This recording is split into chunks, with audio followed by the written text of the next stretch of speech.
You are now listening to the IELTS podcast. Hello there. Thank you for choosing to download the podcast. This one is going to be awesome. I'm really excited about this one. And if you listen right through to the end, you can even get your essay checked for free. Because this episode is slightly different to the other ones. This one, we're actually going to do some, it's like an exercise. Instead of just giving you the tips, we're actually going to do an exercise. And it's really useful. I've been doing this technique for the last month now with all of my students. All of them loved it. It's a little bit difficult, but it's really good. There's so many advantages to doing this. It improves your listening, it improves your note-taking ability, it improves your ability to process the information. Your writing improves because you identify useful structures, useful sentence structures. You can identify new words, the semantic relationship, understanding the context. It's, well, to cut a long story short, lots and lots of advantages. I thought this would be extremely beneficial for podcast listeners because obviously you are auditory learners. This means that you prefer to consume your information and your education auditory rather than watching a video or reading a post. That's why you went to the iTunes store. That's why you consume the information through your ears, because that's just more natural for you. Some people are visual learners, others are kinesthetic. I can't remember. they learn through touch. But obviously, if you're consuming your information through the podcast, you're probably going to be an auditory learner. I'm exactly the same. That's why I decided to do the podcast, because I consume all my information through podcasts, because that's what functions best for me personally. So this exercise, doing this, it's a listening and writing exercise, but this is probably one of the most effective measures for you personally to learn. So I'd strongly recommend doing this exercise and send me your essay afterwards. So this exercise is for writing task 2. It's very specific for writing task 2. Later we might do it for academic task 1 or some others, but for now just task 2. And what we're going to do is reproduce the essay. Okay, and we're going to look at it. So I'll read you the essay question, because first we're going to just try and generate some vocabulary related to the topic. Okay, now here's a typical task 2 question. Many governments in the world spend large amounts of money on art, which helps to develop quality in people's life. However, governments should spend money on other things rather than art. Do you agree or disagree? Give your opinion. I'll say it again. Many governments in the world spend large amounts of money on art, which helps to develop quality in people's life. However, governments should spend money on other things rather than art. Do you agree or disagree? Give your opinion. So, if we were in an exam now and we just read that question, first I would go through the question and organize it like we did in the last podcast, and then I would start generating the necessary vocabulary. So, what vocabulary comes to mind when we're talking about governments, museums, spending money, and society? Can you give me some words related to that? Maybe pause the podcast and then let it play again after just maybe writing down a few. Okay,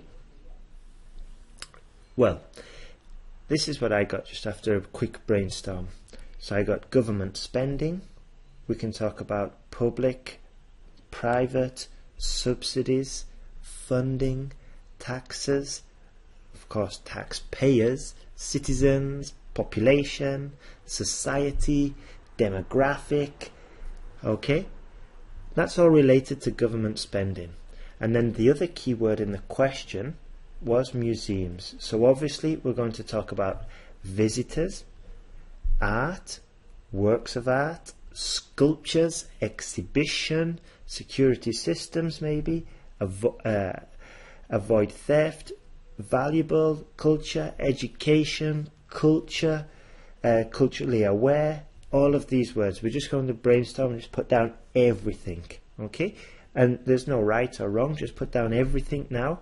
So now we're familiar with the topic and we've warmed up, and hopefully from this vocabulary we can start getting ideas and opinions for the essay. Okay, this is because it's very difficult to just start instantly to have an opinion on the topic of art, museums and government spending. So this process of generating the vocabulary warms you up and should give you ideas, so you're not staring at the at a blank page when it comes to writing. All right. Now, what I want you to do now is, with a piece of paper, I want you to write down the 4 typical parts for the essay. So we're going to look at introduction, paragraph 1, paragraph 2, and the conclusion. Okay, so write down about 4 headers on a piece of paper and leave a big blank space underneath each one. Okay, now I'm going to read a Band 9 essay answering this question, but I do not want you to copy it down or try to copy it word for word. In fact, I don't want you to write anything the first time you hear it. Okay? All I want you to do is just listen, and then when I say so, try and copy down some of your answer, what you heard. Okay? Let's go. So we have the question. Many governments in the world spend large amounts of money on art, which helps to develop quality in people's life. However, governments should spend money on other things rather than art. Do you agree or disagree? Give your opinion. Let's see. So we'll just do the introduction and paragraph 1 first. So I'm going to read it at normal speed. Don't make any notes now. No notes. Just listen. Then when I stop, try and copy what you've just heard. Okay? So let's start. Societies with a heritage in the arts have long been considered culturally sophisticated and advanced. However, with the recent financial crisis, this lavishness and expense should be questioned. Taxpayers' money has to be spent practically rather than on cultural endeavours. Firstly, not everyone in society appreciates art, and secondly, employment should take precedence. Art can bring quality into one's life if you are interested. Amongst a society, art lovers are typically in the minority, and other activities such as sport are more popular. Take football, for example. Across the globe, it is obvious that there are more people watching matches in stadiums than looking at sculptures or art. This fact makes it impossible that art can bring quality into a community if the galleries hold little interest for the region. Now, write down some points from that essay. Okay, well, from the introduction and for the paragraph 1.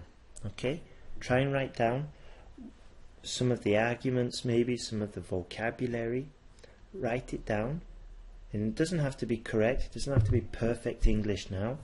Try and get some of the vocabulary, the grammar structures, anything, or the argument, anything. Okay? Now, I'll read it again a little bit slower, and this time try to take notes down as you hear it. Okay? the final goal is that from these notes you're going to produce the whole essay and then send it to me for free correction.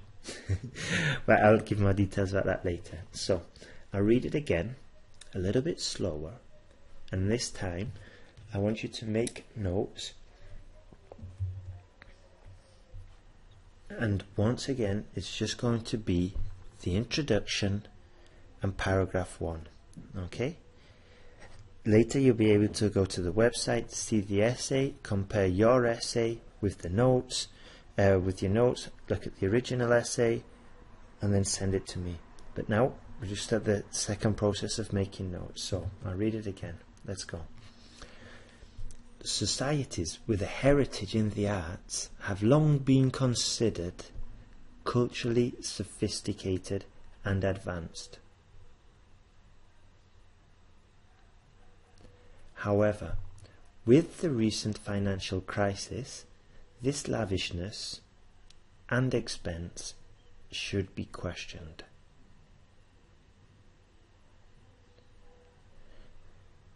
Taxpayers' money has to be spent practically rather than on cultural endeavours. Firstly, not everyone in society appreciates art, and secondly, employment should take precedence. Art can bring quality into one's life if you are interested. Amongst a society, art lovers are typically in the minority, and other activities such as sport are more popular. Take football, for example. Across the globe, it is obvious that there are more people watching matches in stadiums than looking at sculptures or art.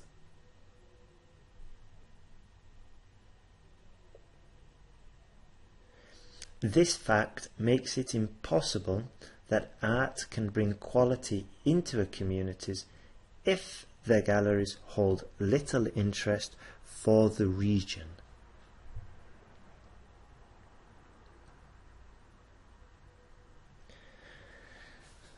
So now we have the notes for the introduction and for the conclusion.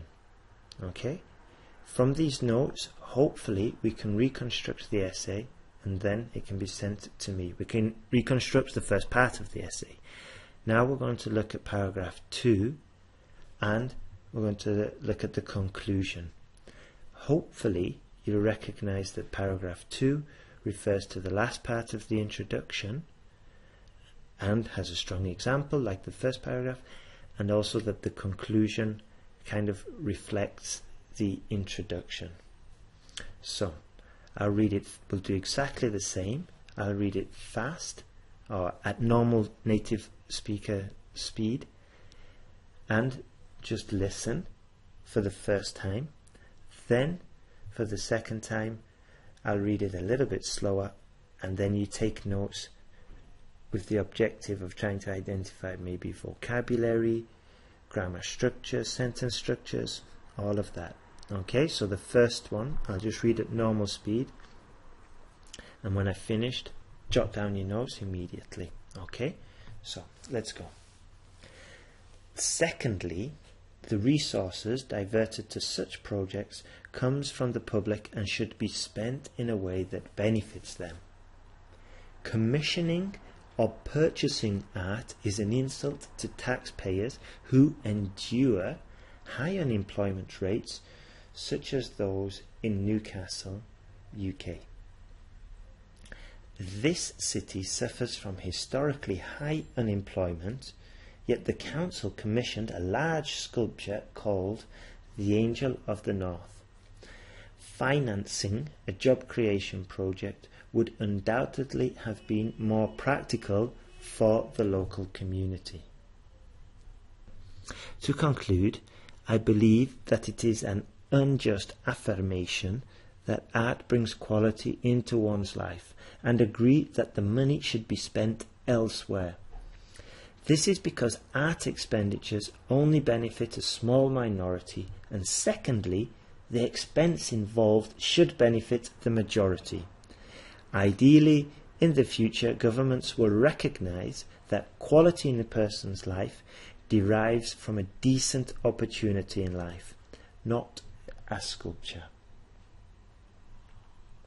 Now, write down all the notes that you remember from that essay. Write everything down. Later we can edit it out. Just write everything down.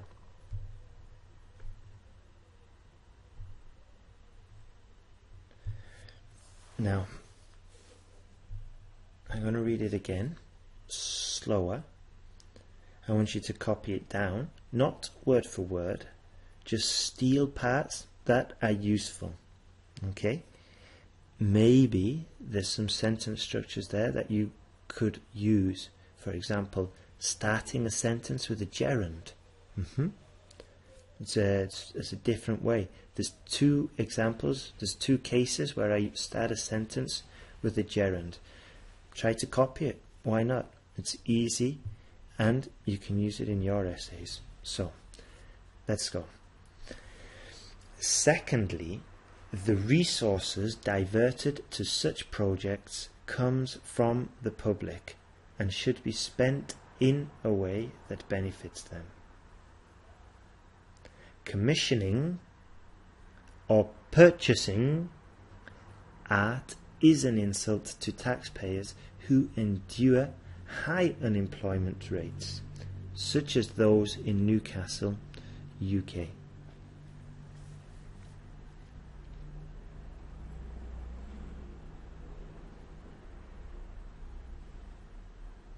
This city suffers from historically high unemployment, yet the council commissioned a large sculpture called The Angel of the North.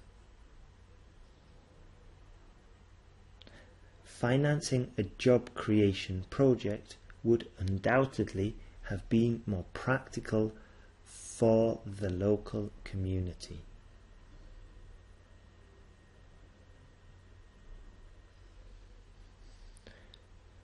To conclude, I believe that it is an unjust affirmation that art brings quality into one's life, and agree that the money should be spent elsewhere.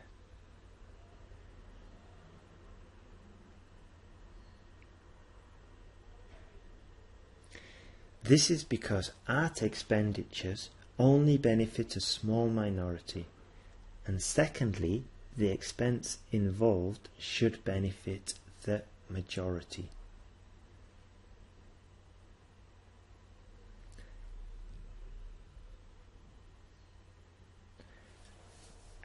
Ideally, in the future, governments will recognize that quality in a person's life derives from a decent opportunity in life, not a sculpture.